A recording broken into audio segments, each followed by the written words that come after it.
आप देख रहे हैं एक्सप्रेस न्यूज टुडे, सच्ची खबर सब पे नजर।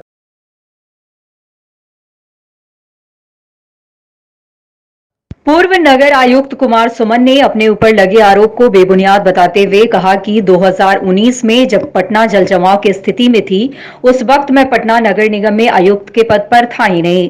साथ ही कहा कि इनकी प्रतिनियुक्ति 22 अगस्त 2019 को खत्म हो गई थी, जबकि पटना में जल जमाव की स्थिति सितंबर के अंतिम सप्ताह में आई।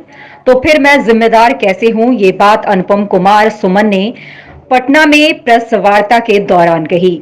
वहाँ इसलिए जाना पड़ता है कि वहाँ 4 पंप हैं, डीजल वाले पंप हैं और इलेक्ट्रिक वाले पंप हैं। डीजल को बचाने के लिए लोग जो है, डीजल चोरी का चक्कर है, डीजल को बचाने के लिए पंप चलाते नहीं है, पानी निकलता नहीं। उस दिन भी यही घटना हुई होगी या यही दुर्घटना हुई होगी, जहाँ तक मेरा अनुमान है। बहुत सारे हमारे साथियों ने मुझे बताया भी है कि उस दिन पंप हाउस में भी पानी घुस गया, उन्होंने पंप चलाया नहीं होगा। एक बार पंप हाउस में पानी घुस गया तो उसके बाद एंड ऑफ द स्टोरी, उसके बाद आप कुछ नहीं कर सकते। फिर भी आप कर सकते थे, वो मैं बताता हूँ कैसे। जब मैं पटना नगर निगम में नगर आयुक्त था तो मैंने 6 फ्लड डिवॉटरिंग पंप खरीदे थे। वो फ्लड डिवॉटरिंग पंप जो केरला में फ्लड के टाइम पे भी फ्लड को निकालने के काम आया था, और मुंबई में जिसका सबसे अधिक इस्तेमाल किया जाता है, जिसकी क्षमता 1 घंटे में 1 मिलियन क्यूसेक वाटर को निकालने की है, और जिसका मुझे जहाँ तक ज्ञात हुआ है, अभी हमारे साथियों ने बताया कि इस मानसून में उसका भरपूर इस्तेमाल किया गया है और इसलिए इस बार जल जमाव की स्थिति नहीं हुई है। लेकिन अभी भी उन तीनों पंप हाउस में से अगर किसी में समस्या आएगी तो जल जमाव होगा, उसको नहीं रोक सकता। उसके अलावा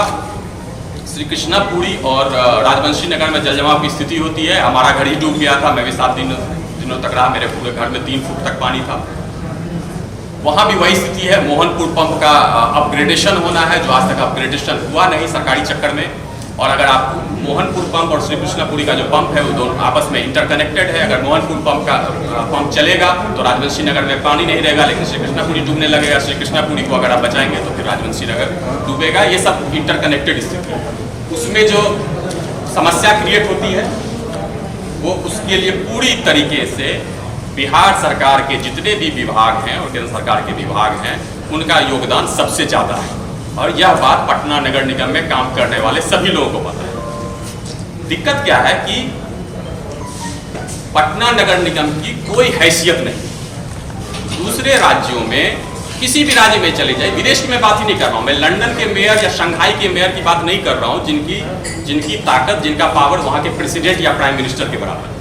पटना नगर निगम में और दूसरे राज्यों में भी, चाहे इंदौर के हो या अहमदाबाद के हो या सूरत के हो या मुंबई के हो, वहाँ जो म्यूनिसिपल कॉरपोरेशन को जो ऑटोनॉमी मिली हुई है, जो स्वायत्ता मिली हुई है, वो आपके यहाँ है ही नहीं। आपने उनको एक टोकन बना कर रखा हुआ है। एक 2007 में एक एक्ट बनाया गया, बिहार म्यूनिसिपल एक्ट। पुराने सभी पीआरडीए के एक्ट को, पटना म्यूनिसिपल एक्ट को रिपील करते हुए, वो भी उसमें भी बहुत तकनीकी लोचा है, क्योंकि उसमें बहुत सारे अप्रूवल्स नहीं लिए गए थे, शायद प्रेसिडेंट का एसेंट लिया जाना था। एक एक्ट बनाया गया जो इस दुनिया का सबसे अवैज्ञानिक और सबसे सड़ा हुआ है।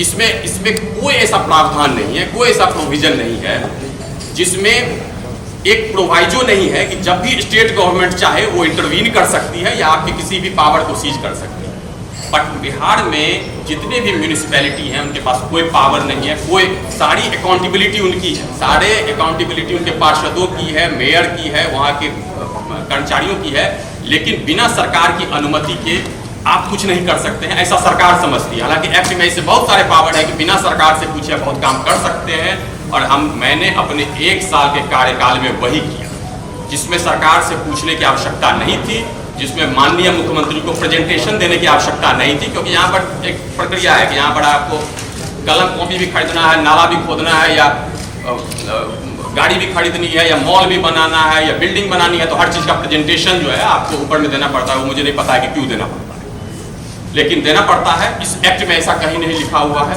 वो सारा काम मैंने जून 2018 से लेकर अगस्त 2019 तक मैंने पटना नगर निगम में जो कार्य किया उसको मैं गिनाना नहीं चाहता हूँ। मैं अभी, हमारे 2 माननीय पार्षद भी यहाँ आए हुए हैं, मैं उनको यही बोल रहा था, उनका मैं बहुत रिस्पेक्ट करता हूँ, इसलिए मैंने उनको यहाँ आमंत्रित किया था कि मैं गिना नहीं पाऊँगा कि कितने काम है। मुझे पूछना पड़ा कि भाई इस परियोजना का क्या हुआ, उस परियोजना का क्या हुआ। कुछ पटना नगर निगम में आज तक का इतिहास रहा है कि कोई काम नहीं होता है, कोई भी ऑफिसर वहाँ जाने की हिम्मत नहीं करता है, क्योंकि सबको पता है कि वहाँ अंजाम क्या होता है। लेकिन आप लोगों को मैं पृष्ठभूमि दे दूं कि 2016 में मैं लंदन स्कूल ऑफ इकोनॉमिक्स में पढ़ाई करने के लिए गया था। 2016 में मुझे नौकरी छोड़ देनी थी, मैं लंदन स्कूल ऑफ इकोनॉमिक्स पढ़ाई करने के लिए गया। 2017 में मैं वापस आया। क्या कर रहे हो मान? मेरे पास फिर से नौकरी छोड़ने का विकल्प था। मुझे कहा गया कि भाई आप कोई और कॉरपोरेशन ले लीजिए, कोई और डिपार्टमेंट में भी आप काम कीजिए। मैंने पटना नगर निगम को चुना। मैंने अनुरोध किया कि मुझे पटना नगर निगम में कार्य करने का अवसर दिया जाए। मुझसे 4 बार पूछवाया गया कि एकदम श्योर है ना कि पटना नगर निगम ही जाना है, क्योंकि पटना नगर निगम जो है वो पटना नरक निगम है, सबको पता है। माननीय मुख्यमंत्री को भी पता है, कोई पटना नगर निगम में पोस्टिंग नहीं चाहता है। लेकिन मुझे पटना नगर निगम जाना था और उसका कारण भी बिल्कुल व्यक्तिगत है। मैं 25 साल से शहर को जानता हूँ। पटना कॉलेज में मेरी 5 साल तक पढ़ाई हुई है और मैं इस बात को वो करता हूँ कि पटना शहर ने मुझे बनाया और मैं दुनिया के किसी भी कोने में इस अफसोस के साथ नहीं मरना चाहता था कि मैंने अपने शहर के लिए कुछ नहीं किया, जबकि मैं कुछ कर सकता और मैंने किया। उसका सबसे मैंने यही कहा कि हाँ मुझे वहीं जाना है, क्योंकि इतना तो तय है कि मैं शहर में झाड़ू तो लगवा ही सकता। पटना शहर का इतिहास रहा है ना कि झाड़ू भी नहीं लगता। एक कहावत यहाँ चलता था, अभी भी चलता होगा, कि कचरे का अंबार लगा हुआ है। आज के दिन मुझे नहीं पता, मुझे सड़क पे तो पहले तो मुख्य सड़कों पर भी कचरे का अंबार होता था। आज मुख्य सड़कों पे मैं नहीं देखता हूँ। अब तो यहाँ इम्पोर्टेड स्वीपिंग मशीन भी चलती है, शायद उसके लिए भी मुझ पर कुछ कार्रवाई चल रही होगी। तो आज के दिन कचरे का अंबार इसलिए नहीं है क्योंकि 2 अक्टूबर को माननीय मुख्यमंत्री जी ने ही पटना नगर निगम की एक परियोजना का उद्घाटन किया था, जो डोर टू डोर कचरा कलेक्शन का कार्य था। आज तक के इतिहास में 15 साल, 30 साल, 50 साल के इतिहास में पटना नगर निगम में, पटना शहर में डोर टू डोर कचरा कलेक्शन का कार्य नहीं हुआ।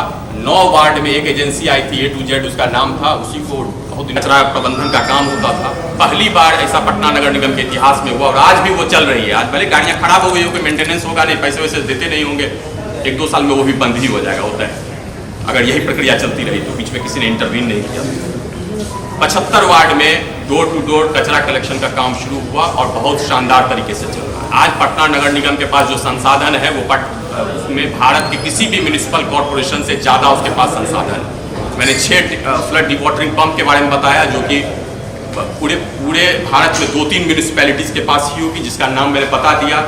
6 सुपर शक्कर मशीन है जिससे नालों की सफाई होती है। एक आरोप, दूसरा आरोप वही है कि नालों की सफाई नहीं होती। ये भी एक मुहावरा है, आप लोग को भी मुहावरा सिखा दिया गया कि नाले की सफाई नहीं होती। अरे नाला रहेगा तब तो सफाई होगी। जितने नाले हैं उतनी सफाई होती है। बाकी पटना में ड्रेनेज सिस्टम ही नहीं है। 1934 का ड्रेनेज सिस्टम है, अंग्रेजों के जमाना का। उसके बाद से ड्रेनेज सिस्टम, वो सीवरेज सिस्टम है, वो भी ड्रेनेज सिस्टम नहीं है। हाँ, ये भी मजेदार बात है। 90% ब्यूरोक्रेट और पॉलिटिशियन फेल कर जाएंगे इस टेस्ट पे अगर वो आप पूछ देंगे ड्रेनेज और सीवरेज में क्या होता है। पूरे दावे के साथ मैं कह सकता हूँ। मंत्रियों से पूछ लीजिए, माननीय मुख्यमंत्री से पूछ लीजिए, कोई अगर उसका टेक्निकल मीनिंग बता दे कि दोनों में अंतर क्या है और पटना शहर का ड्रेनेज और सीवरेज का इतिहास क्या है। पटना शहर में आज तक ड्रेनेज सिस्टम नहीं है। पुराने मौर्यन काल से, मुगल पीरियड से नालों की व्यवस्था रही है। 9 बड़े नाले हैं, बाकी छोटे छोटे नाले हैं। उन सब पर डोर टू डोर ड्रेनेज का जो सिस्टम होना चाहिए, जिसको स्टॉर्म वाटर ड्रेनेज का जो सिस्टम होना चाहिए, वो बिल्कुल भी नहीं। और उसके लिए भी कम लोगों को ज्ञात होगा, आप लोग पूछते नहीं है इन्फॉर्मेशन को, उसके लिए भी लगभग 8 शहर को अगर दुरुस्त करना है, इंक्लूडिंग सफाई एक्सेट्रा सभी कुछ, तो आपको पूरे सड़क और नालों के जाल को फिर से ठीक करना पड़ेगा। सही में स्मार्ट बनाना है, तो कहानी के लिए नहीं। स्मार्ट सिटी पे मैं आऊँगा बात। तो वो नेतृत्व क्षमता वाला जो आरोप है वो मुझे सिद्ध करना पड़ेगा, वो मैं इस राज्य में सिद्ध कर दूँ, वो मैं सिद्ध करके दिखाऊँगा। बाकी जो आरोप वाला पार्ट था, नाले वाला चीज मैंने आपको बता ही दिया। नाले की हर साल सफाई होती है, उसमें चोरी चकारी भी होती है, किसी से छुपा हुआ नहीं है। हमें नहीं उसका ऑडिट कराया था, ऑडिट रिपोर्ट भी कहीं पड़ा हुआ होगा। कार्रवाई करनी हो तो जो वर्तमान नगर आयुक्त है वो अपना कार्रवाई करना चाहे कर ले, वो सब चीज़ हर साल होती है। लेकिन उसका कोई वो मुख्य कारण उसका नहीं है, क्योंकि नालों की पर्याप्त मात्रा में सफाई हो ही जाती है और पिछले साल और ज़्यादा संसाधन थे, इस साल भी सफाई उसकी हुई होगी।